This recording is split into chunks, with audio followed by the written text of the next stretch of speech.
नमस्कार सभापति महोदय, बहुत बहुत धन्यवाद, बहुत बहुत आभार आपका। शिक्षा, उच्च शिक्षा, जिस तरह से नींव का पत्थर प्रारंभिक शिक्षा होती है, उसी प्रकार घर की इमारत हमारी उच्च शिक्षा होती है। और जब स्थिति उस घर की बहुत बुरी हो जाती है, जब मकान तैयार है, बिल्डिंग तैयार है, लेकिन उसमें रहने वाला कोई नहीं है। आप समझ रहे होंगे कि रहने वाले से मतलब ये है कि पढ़ने वाले तो हैं पर पढ़ाने वाले कोई नहीं है। तो हम देख रहे हैं कि मेरे पूरे विधानसभा क्षेत्र में 4 कॉलेजेस हैं, 2 कन्या महाविद्यालय हैं और 2 राजकीय महाविद्यालय हैं। और दोनों की स्थिति में जब देखती हूँ तो जो देवनारायण कन्या महाविद्यालय है उसमें 1 प्राध्यापक है। रूपबास में भी जो कॉलेज खुला है पिछले सत्र में, पिछले सरकार में, वहाँ पर भी शिक्षकों की 1 शिक्षक है, प्राध्यापक है। तो स्थिति सोचने वाली बनती है कि कॉलेज खुलते हैं, स्टाफ होता नहीं है। हमारा राजकीय महाविद्यालय बयाना को क्रमोन्नत कर दिया गया, साइंस विषय खोल दिया गया, न वहाँ पर लैब है, न लैब टेक्नीशियन है, न पढ़ाने वाला। तीनों सब्जेक्ट में से एक भी सब्जेक्ट का प्राध्यापक, फिजिक्स, केमिस्ट्री, बायो, तीनों का कोई भी प्राध्यापक वहाँ पर नहीं है। तो ये बहुत गंभीर विषय है, क्योंकि उच्च शिक्षा जो है वो नौजवान को एक दिशा देती है आगे बढ़ने के लिए। 2007 में, क्योंकि मैं भी छात्र राजनीति से आई हूँ, 2007 में जब बीजेपी की गवर्नमेंट थी तो जो यूजी और पीजी महाविद्यालय थे उनमें स्किल डेवलपमेंट के लिए अलग अलग कंपनियों के कैंप करवाए जाते थे, प्लेसमेंट तक होते थे।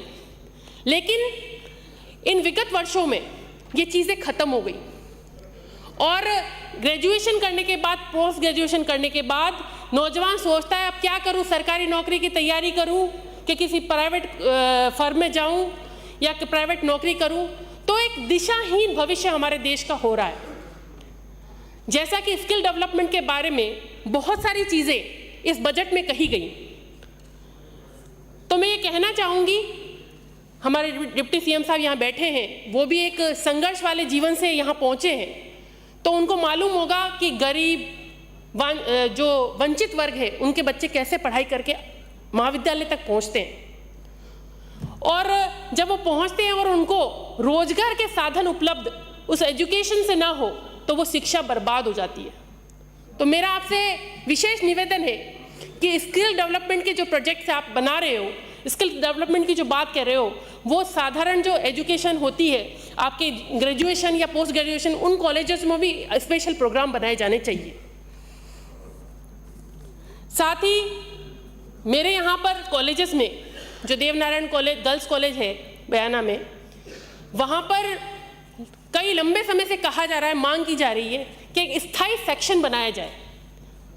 लेकिन स्थायी सेक्शन की मांग करते हुए सीट्स तो बढ़ा देते हैं पर स्थायी सेक्शन नहीं बढ़ाया जाता। तो मेरी आपसे मांग है कि आप वहाँ पर स्थायी सेक्शन बढ़ाएं। किसी भी 4 जो महाविद्यालय हैं उनमें किसी में भी छात्र संघ कार्यालय नहीं है, कैंटीन नहीं है, और कहीं भी हम खेलो इंडिया फिट, खेलेगा इंडिया तभी तो बढ़ेगा इंडिया, फिट इंडिया की बात करते हैं, कहीं पर भी एक भी खेल मैदान नहीं है। ज़मीन है लेकिन खेल मैदान कहीं पर भी नहीं है।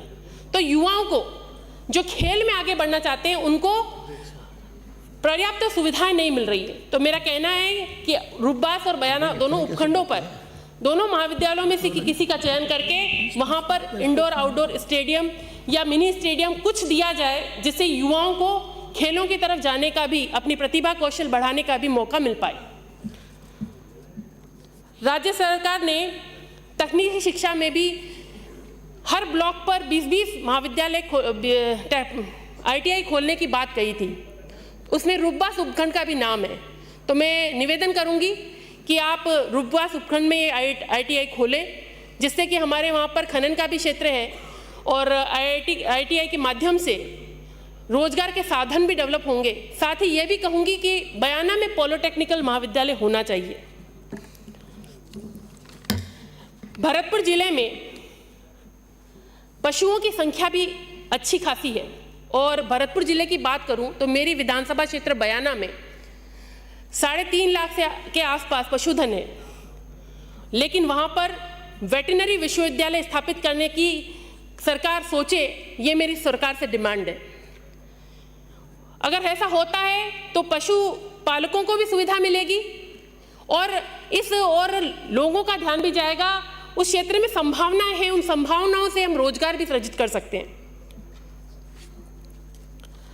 साथ ही मैं कहूंगी कि भरतपुर में कोई औद्योगिक विकास की संभावना हमें दिख नहीं रही है, तो मैं यही कहूंगी कि वहां पर कृषि विश्वविद्यालय की तरफ भी हम ध्यान दें।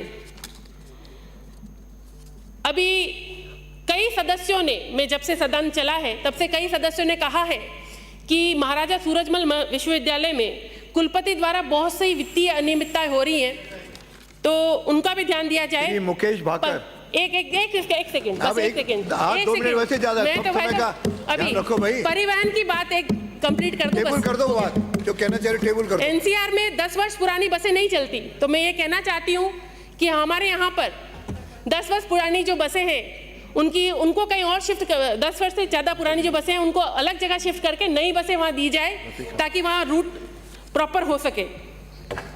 और साथ में यही कहूँगी कि आपका बहुत बहुत धन्यवाद कि आपने रुब्बास में मुझे बस स्टैंड दिया, और बयाना में अभी किराए के भवन में चल रहा है, तो मैं ये नेक्स्ट मांग यही रखूँगी कि मेरे यहाँ पर बस स्टैंड दिया जाए और साथ ही स्टाफ भी दिया जाए, ताकि सब चीज़ें प्रॉपर हो सके।